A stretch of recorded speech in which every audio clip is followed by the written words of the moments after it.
શું છે આ મને ખબર નથી, પણ ડ્રગ્સ આવી રહ્યું છે એનો મતલબ ઈ છે કે કેન્દ્ર સરકાર અને ગુજરાતની ભાજપ સરકારની રહેમ હેઠળ આ ડ્રગ્સ અહીંયા પહોંચી રહ્યું હોય. બાકી કોઈની તાકાત નથી કે એક દારૂની બોટલ પણ અહીંથી અહીંયા લઈ શકે. ત્યારે આ ડ્રગ્સ વ્યવસ્થિત કાવતરા રૂપ આવી રહ્યું છે. ભાજપે મને લાગે છે કે એવું ષડયંત્ર કર્યું છે કે બેરોજગાર યુવાનો છે, કાલે ભણી ગણીને મધ્યમ વર્ગના દીકરાઓ નોકરીઓ માંગશે, ધંધાઓ માંગશે, એના કરતા આજ જે મધ્યમ વર્ગના દીકરા દીકરીઓ છે એને ડ્રગ્સના રવાડે ચડાવી દઈએ એટલે ના તો એ નોકરીઓ માંગે કે ના એ ધંધાઓ માંગે. અને ભાજપના નેતાઓ બેફામપણે ડ્રગ્સમાં હજારો કરોડની સંપત્તિ ભેગી કરી શકે એ માટેનું આ ષડયંત્ર છે.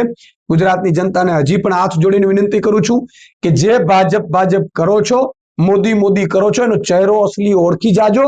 નહીં તો 5-10 વર્ષ પછી એવી હાલત આવશે કે તમારો એકનો એક દીકરો કે દીકરી એ ડ્રગ્સના રવાડે હશે અને તમે એને તડપતા જોશો, એનાથી વધારે કશું નહીં કરી શકો.